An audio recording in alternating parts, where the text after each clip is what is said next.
This is SARS-CoV-2. It belongs to the family of coronaviruses named for the crown-like spikes on their surfaces. SARS-CoV-2 can cause COVID-19, a contagious viral infection that attacks primarily your throat and lungs. What actually happens in your body when you contract the coronavirus? What exactly causes your body to develop pneumonia? And how would a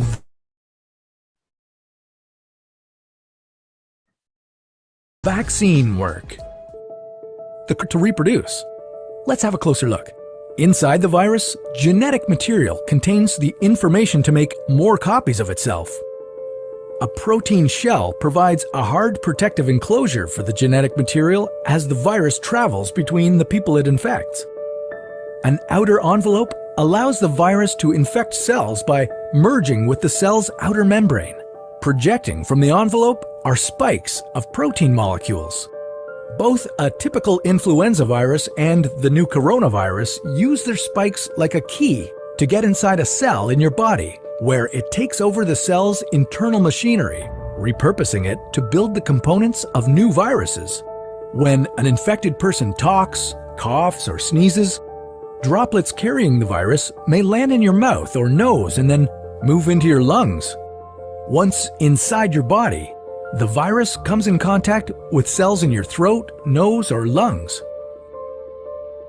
One spike on the virus inserts into a receptor molecule on your healthy cell membrane like a key in a lock. This action allows the virus to get inside your cell. A typical flu virus would travel inside a sac made from your cell membrane to your cell's nucleus that houses all its genetic material. The coronavirus, on the other hand, doesn't need to enter the host cell nucleus. It can directly access parts of the host cell called ribosomes.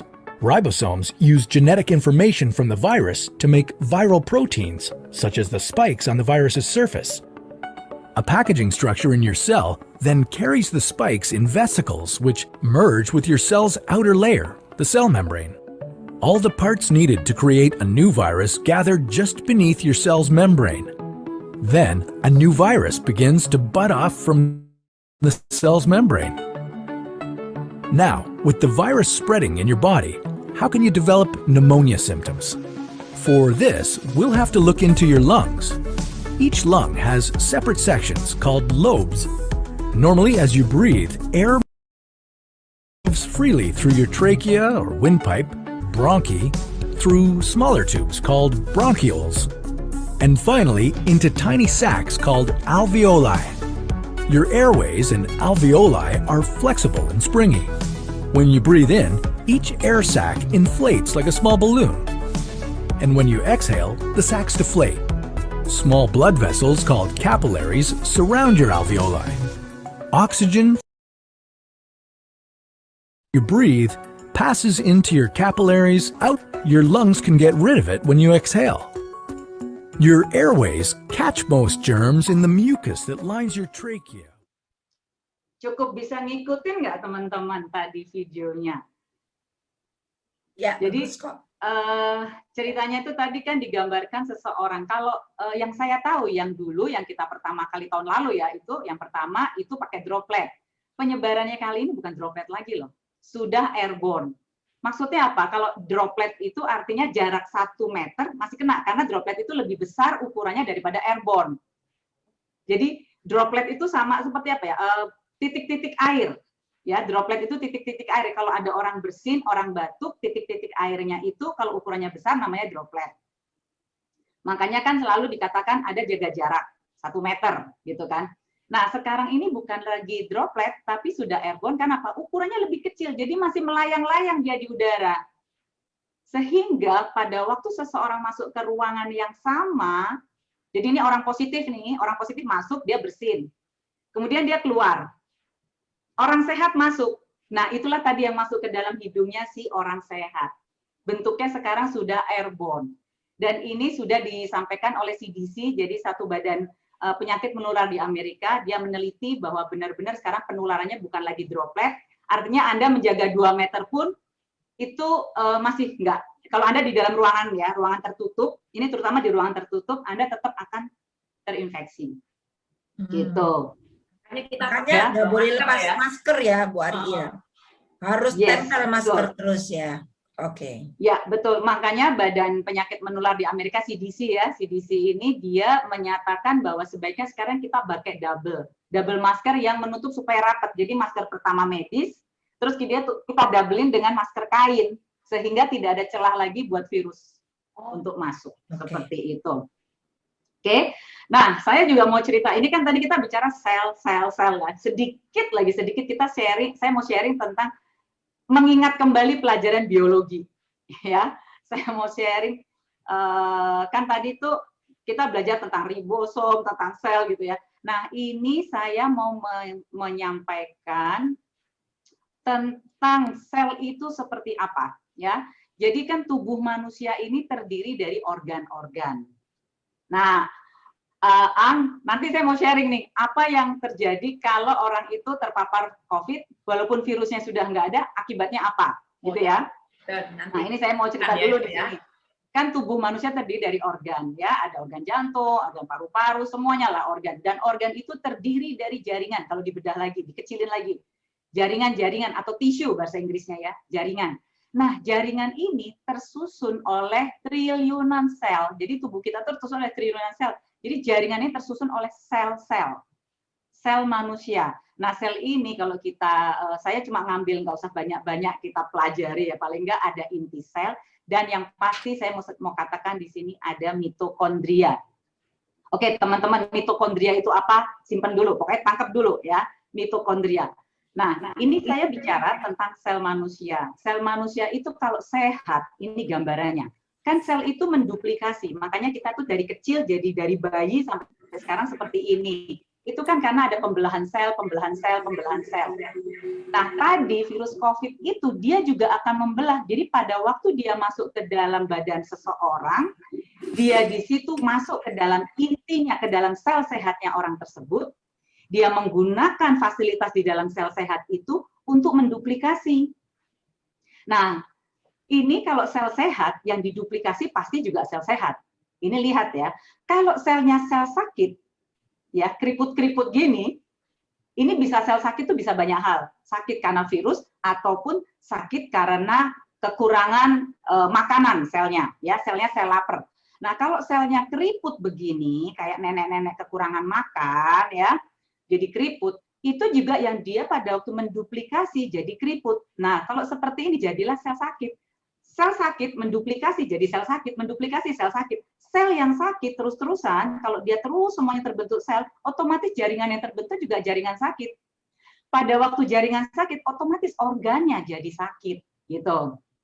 Oke, saya lanjut. Tadi simpan mitokondria. Mitokondria itu apa sih? Mitokondria itu ibaratnya gardu listrik yang menghasilkan energi untuk sel dan untuk manusia, karena manusia kan tersusun oleh sel. Jadi saya ambil langsung kesimpulannya, mitokondria adalah gardu listrik yang menghasilkan energi untuk manusia. Berapa besarnya?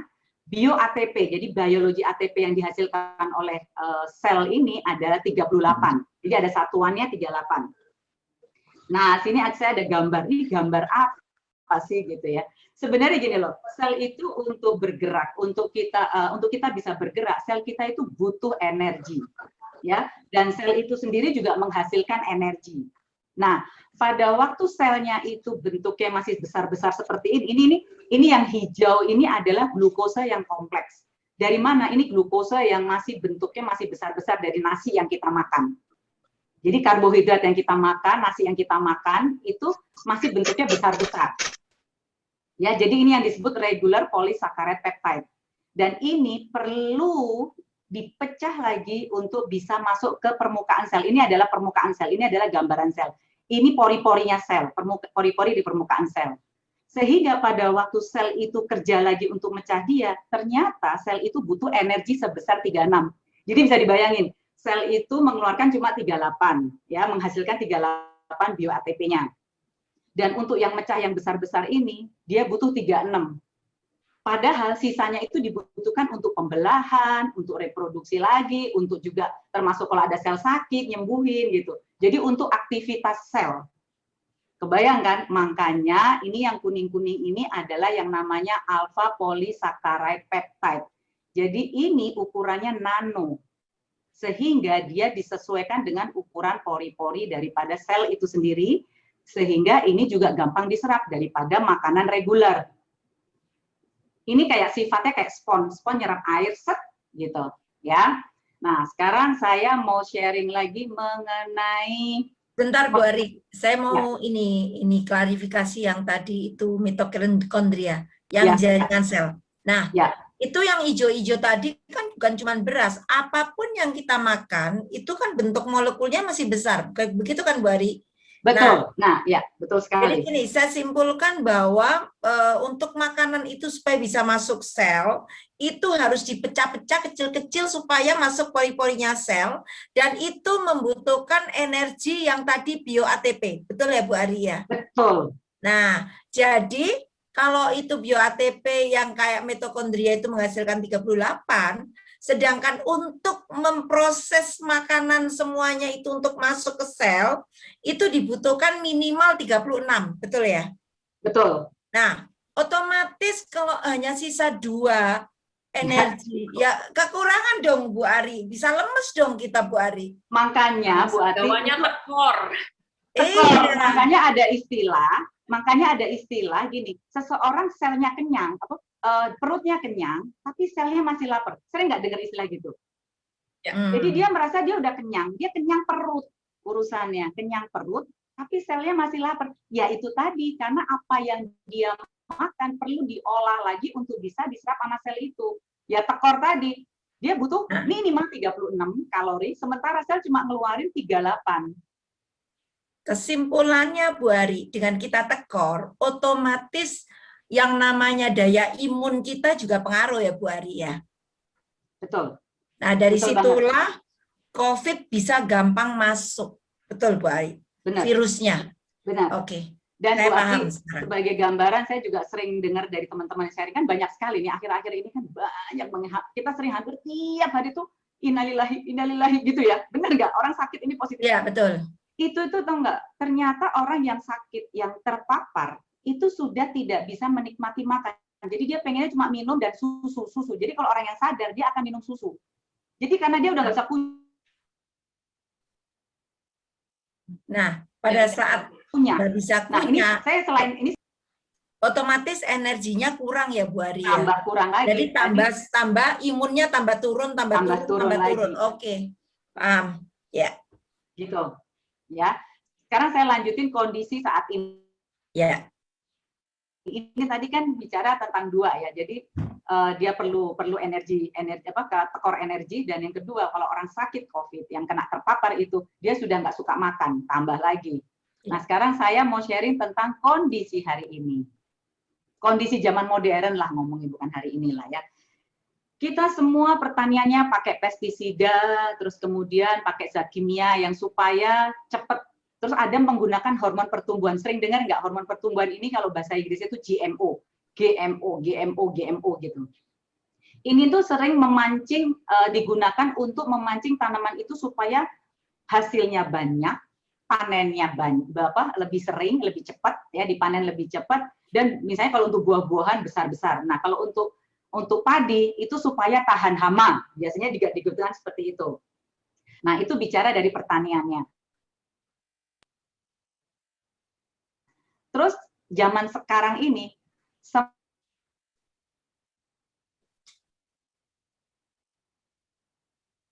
kayaknya sinyal nih Bu Ari. Iya. Sebenarnya di sini kita udah sampai di rumah kita. Itu kan semuanya mengalami berasnya itu wangi. Jadi ditambahkan zat-zat pewangi supaya aromanya enak gitu ya, aroma pandan gitu ya. Padahal itu tambahan.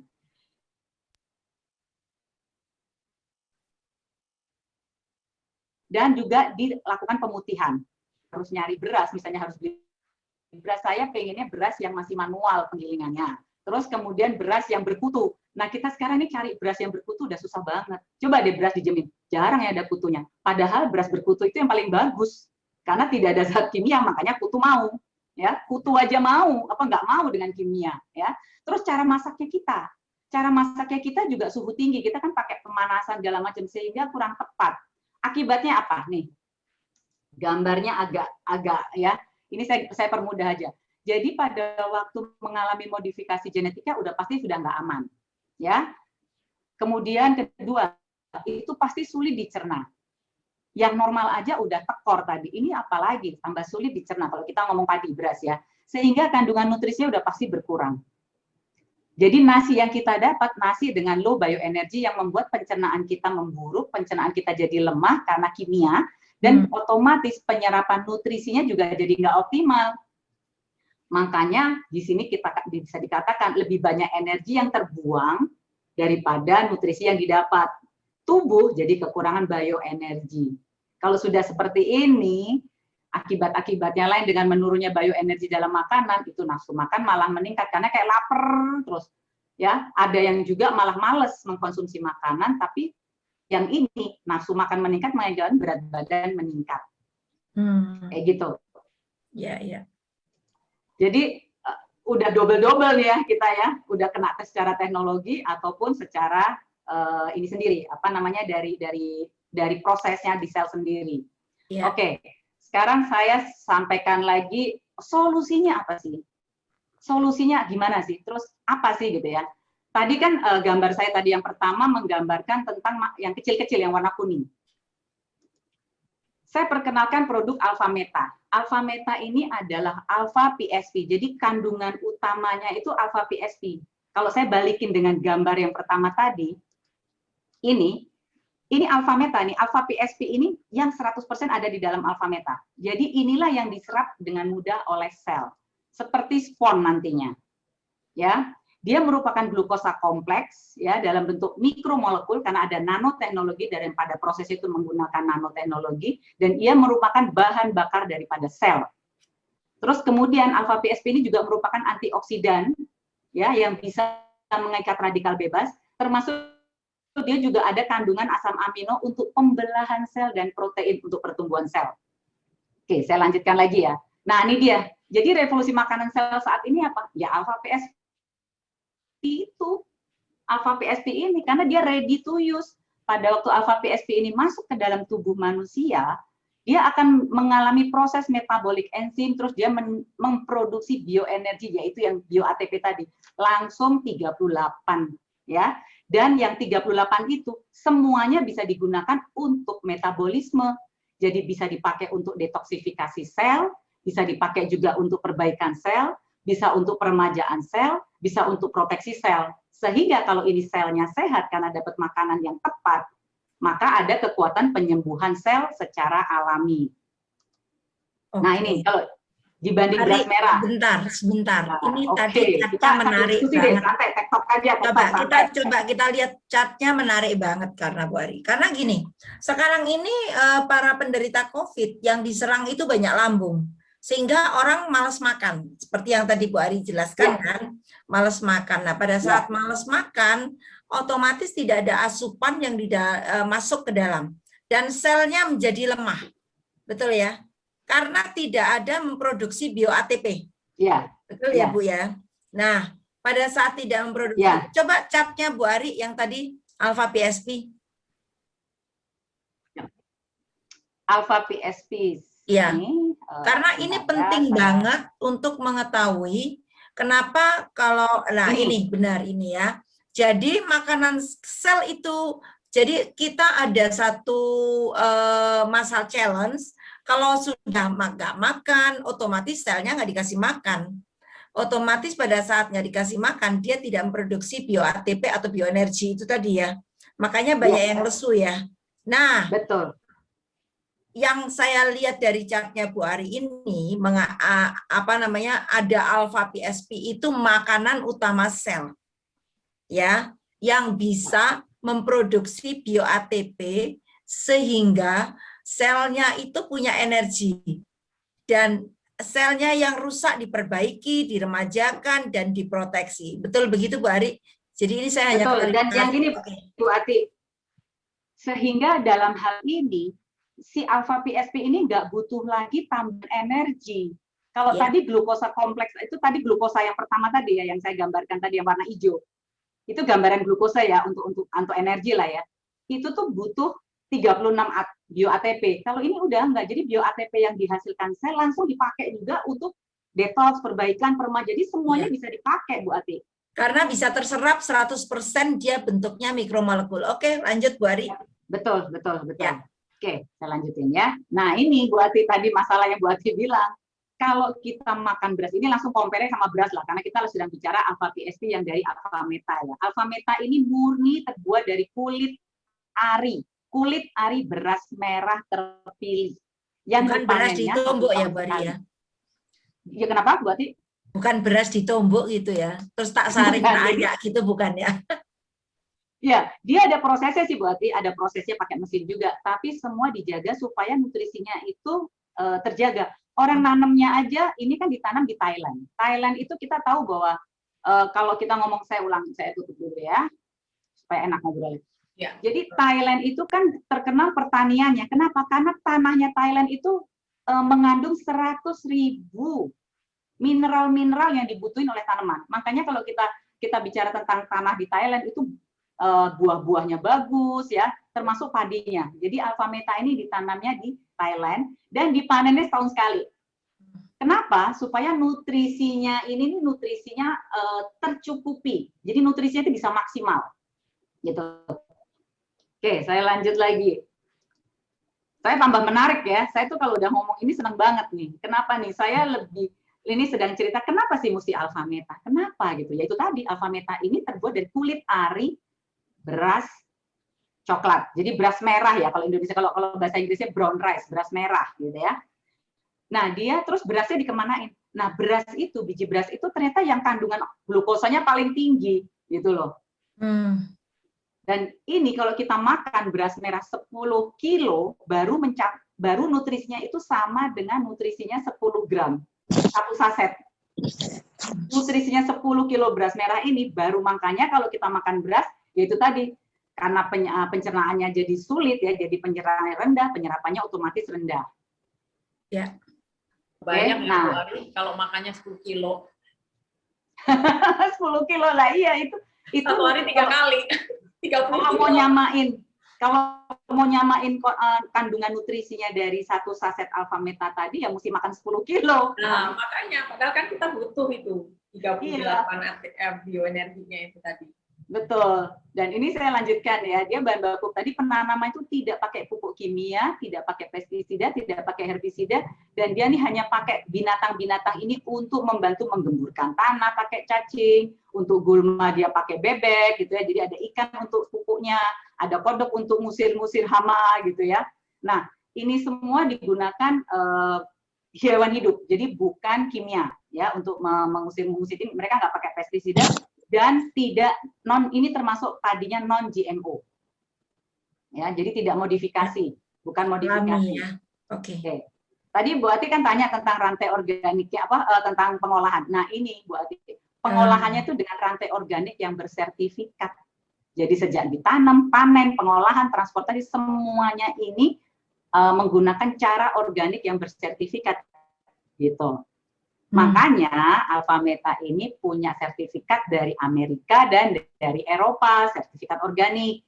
Dan ada halal juga dari Malaysia maupun dari MUI. Makanya aman dikonsumsi. Dan kalau di Singapura dia termasuk produk yang masuk dalam program kesehatan terpilih. Nah, itu. Nah, nih. Kan kita udah tahu nih alpha meta. Oke, apa sih gitu. Jadi saya mau ulangi lagi, mau summarize ya, saya mau ambil kesimpulan. Alpha meta ini adalah nutrisi untuk sel yang siap digunakan. Jadi makanan yang menakjubkan untuk hidup sehat. Dan dia menyokong energi untuk setiap sel tunggal ya, karena langsung diserap dalam waktu 30 detik sehingga ini bisa langsung dimanfaatkan. Caranya penggunaan, tuangkan 1 saset ke dalam air minum ya, kemudian aduk, hindari penggunaan sendok logam. Nah, untuk 3 bulan pertama minumnya 3 kali sehari. Kalau untuk perawatan setelah itu cukup 2 kali.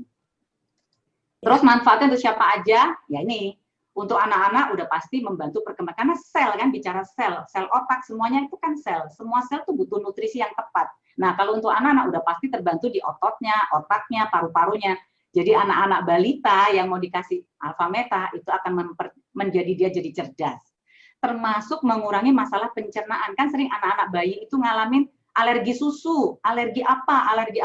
Nah, bantu dengan kalau gangguan ini, gangguan pencernaannya mereka yang pencernaannya nggak bagus, dibantu dengan Alpha Meta. Ya, ini sebenarnya Alpha Meta ini air tajin premium. Ya, terus untuk orang dewasa menyehatkan dan menghaluskan kulit, termasuk juga memberikan tenaga ekstra buat atlet, bagus banget, termasuk menyeimbangkan hormon, dan untuk lanjut usia memperbaiki ingatan, ya, jadi mengurangi pikun, ya, terus meningkatkan imun. Ya, sekarang ini sebenarnya bukan orang tua aja, kita semua butuh imun yang kuat, yang bagus. Ya, apalagi anak-anak sekarang udah mulai banyak yang kena COVID juga. Betul banget, betul banget. Makanya di sini bicara Alpha Meta ini bukan cuma orang tua yang daya tahan tubuhnya bagus, tapi kita semua kalau kita konsumsi akan meningkatkan daya tahan tubuh kita sendiri. Termasuk Udah untuk lihat orang yang Bu Ari, anak-anak itu memperkuat sel paru-paru loh tadi itu manfaatnya. Jadi biasanya itu kalau COVID itu kan yang dikenakan tuh paru-paru ya, yang diserang itu pernafasan karena. Ya, betul. Begitu sih Bu Ati yang bisa saya sharing, ya Ang. Jadi Ya, keren. kenapa harus Alpha Meta? Yaitu tadi kita sudah tahu. Jadi dari awal saya cerita tentang sel sampai terakhir bagaimana dan kerjanya Alpha Meta. Menarik sekali.